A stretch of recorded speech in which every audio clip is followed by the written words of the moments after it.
Well, happy May 1st, everyone. It's a beautiful day out there. Or it was. It's getting a little cloudy again, and it's raining a bit again. Typical in BC. Wait 5 minutes and the weather will change. What do I got in front of me here? It's blue. And I always call these the Blue Man Group, like that band, eh? Anyways. I don't normally do these, but someone has sent it. Maybe I told them to send it. I'm not sure. But anyways, this is the third generation of machinery, it says. Holzma G372. And over here on the serial number tag, it says 365 EPA. So what the heck is it? Is it a 365 or is it a 372? I'm going to strip this thing apart, and we're going to look at every part on this thing. And then I'm going to do a comparison against the Husqvarna parts. I have a brand new 372, old school, just over there on the shelf. So let's just have a look at this thing. Top cover seems pretty standard. It's a low top system. Flock filter. A little hard to get off. Doesn't quite come off like the Husqvarna one. It should flip up. It's got some sort of a, what's that called? HL something Hulick carburetor. Hulick.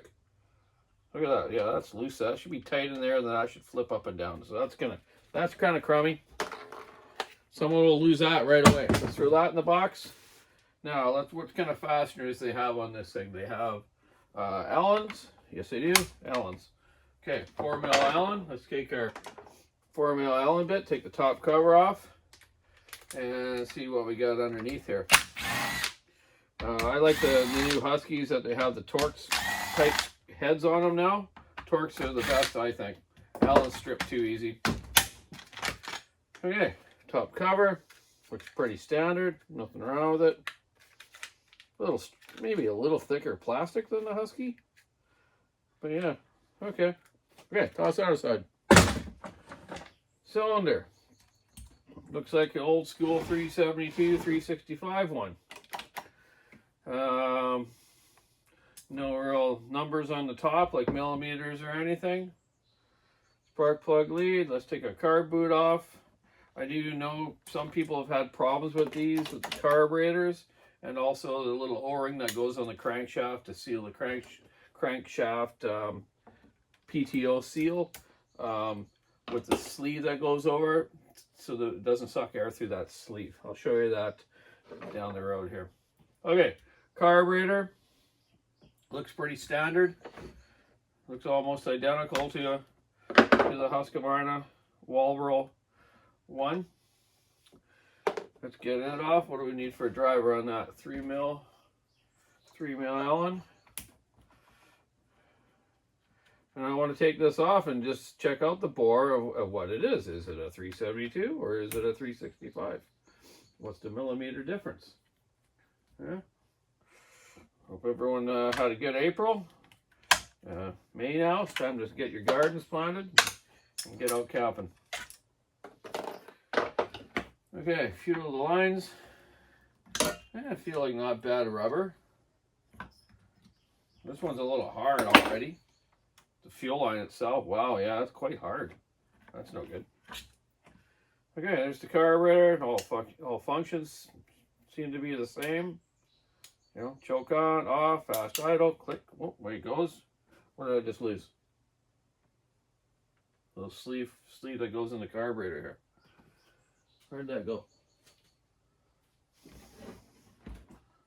Hey, I'll find it later. Anyways, they have little sleeves in the carburetor bolts here. It's got the steel or aluminum intake collar, which might be better than the Husky. The plastic ones in the Husky work okay, but when they get quite old, sometimes you can, when you're bolting the carb on, you can crack the sides of them here. Then they don't seal right, so they can suck air. So that's the one thing to watch out on old Husqvarna 372s or 365s. This would be actually a nice addition to them. If you're rebuilding old Huskies, you just buy one of these. So you can buy them online probably from all these guys that sell aftermarket stuff. Okay, so carbs off, look pretty standard. Air filter adapter looks pretty standard. Switch looks identical. Feels a little odd. Let's get the starter off. have a look at what kind of ignition it has on it. We know at Husqvarna ones, if they're blue, they're a rev limiter, and if they're black, they're a non-rev limiter. They're not quite captive type screws. Well, they are sort of on this cover, but that one just fell out. I just wound it out a little too far, eh? Okay, let's have a look here. Starter. Decent looking rope. Knots kind of weird on there. They don't want to burnt the end of it. Okay, into the box. Okay. Switch wire is just hanging there. It's all loose. Look at that. This thing would run like a piece of crap. Start misfiring. Okay, so that's another point. I should write every little thing down, but I just watch my video, then write down how many things weren't right. Okay, so there's our air conductor. It looks pretty standard. Fairly decent plastic. Black ignition, so it's probably a non-rev limiter, but who knows even what the what it's set at. You know, if it doesn't have an advanced curve in it or not. Flywheel looks pretty standard. Kind of a weird lock washer underneath it. Okay, let's go a little farther now. Let's get our side cover off and look at our clutch. The pulse line looks okay. It's not hard like that fuel line. My fuel line's rock hard. Kind of a weird material. I guess harder is better than softer. Too soft and it'll collapse, right? Side cover looks okay. It's got the old school rub guide here. Looks like the deflector wasn't quite in position. Now it is. Same adjuster as a Husky. A little harder to turn, but it'll work. Okay, what we got here? Clip, washer, just like a Husky. Let's get it off. See how easy it is to get off. Yeah, it's not really even a notch to get it off. Or you gotta have a real skinny screwdriver. There we go. So the clip's a little different too. A little more awkward. 3872 sprocket. Okay, that's off. Clutch bell's off. Looks pretty standard, a little thinner maybe than a Husky. I can tell in the material here. Bearing looks okay. Clutch looks normal. Same kind of oiler worm gear as a Husky. Okay, let's get the muffler off and the cylinder off and check out this bore size. I'm curious to see if this guy actually has a 372 or it's a 365. It's kind of funny they got it like that. Maybe they just made a mistake somewhere in the assembly line over there.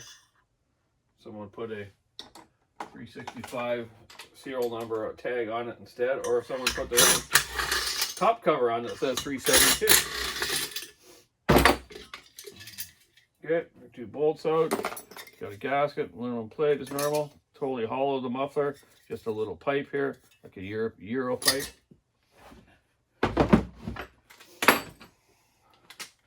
Handlebar screwed out.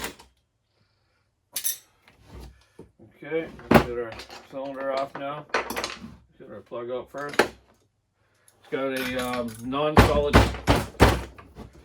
non-solid top spark plug. Don't like those. They come loose, misfires. Always run the solid top ones. Oh, it's called a Bosch Start. I bet you that's not a Bosch. How do they get away with this stuff? Maybe it is. Odd. Okay, let's get the cylinder out. Let's see what we got. 4 screws, 4mm Allen. They're all tight. It's got a. Oh, that one's really tight. Oh, okay. I don't know what these cost. I don't, you know, I've never checked them out. I should go online and look what they're worth, but I don't think they're very much. A few $100 maybe. Heck of a lot cheaper than a real Husky though. If you can't afford a real Husky. You don't blame people to buy these if they're just backyarders and you don't need to make a living with it. got that cylinder down there pretty good. Jeez. Did I take all the screws out? Yeah.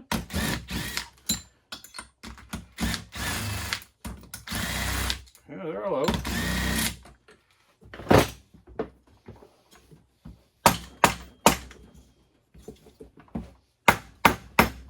There we go. Huh. Look at that. Not a bad looking cylinder. It says Italy on it. B&B Italy. Yeah, maybe they're starting to get Italians to make the cylinders. It's a one-ring piston. Okay. Let's have a look at the bore size. Let's go over here and grab the new 372 that I just took apart yesterday. That has a one ring. Look at that. The piston doesn't fit in there. So this is a 365. I wonder if the owner knows that. Maybe I should give him a call and talk to him about it. So anyways, it is a 365 copy of a Husky. Cylinder gasket I kind of wrecked. It's got a one ring. It's got these ugly big circlip wing things I don't like. But yeah, not a bad looking cylinder. Hopefully, I know I ground a couple of these aftermarket ones and the chrome came right off, so I'm hoping this ain't going to be a case, even if I really am going to do it. I got to think about it. I don't want to wreck it, then have to replace it. Mind you, I have lots of used 372 cylinders here and 365 ones. I can help them out, but that's not the point. Okay, so there you go. So this thing was labeled kind of weird. The top cover said 372. The serial number tag says 365, and it is a 365. Kind of a rough looking crankshaft rod, or the rough looking connecting rod. It looks quite heavy. And I know a friend of mine bought a few aftermarket crankshafts, and they were so crooked. The thing vibrated like crazy. So just watch when you're buying aftermarket ones. Put them on a crank turner and just make sure it's dialed in. It's zero, you know, even on each side. If it isn't, you'd have to twist the crank like I used to on old motocross motors or kart engines. But you shouldn't have to. Anyways, there you go. There's the Blue Man Group saw, and it's a 365.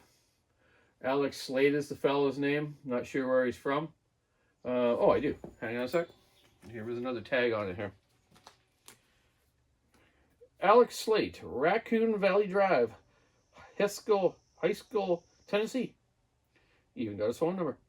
I'm going to give him a call right now and just let him know what he's got and let him know what he wants to do. And we're going to go from there. So there you go. Donny's first Blue Man Group saw here on the bench. Found a few problems with it already. Yeah. We'll give him a call and we'll get back to you on about it all. Then I'm going to show you some of the different stuff on the 372 versus that I see different. Okay. Anyways, keep sawing to it, stick your knives, rubber on the road. Watch out buying these blue saws. Make sure which ones they are. Have a great May and a good day.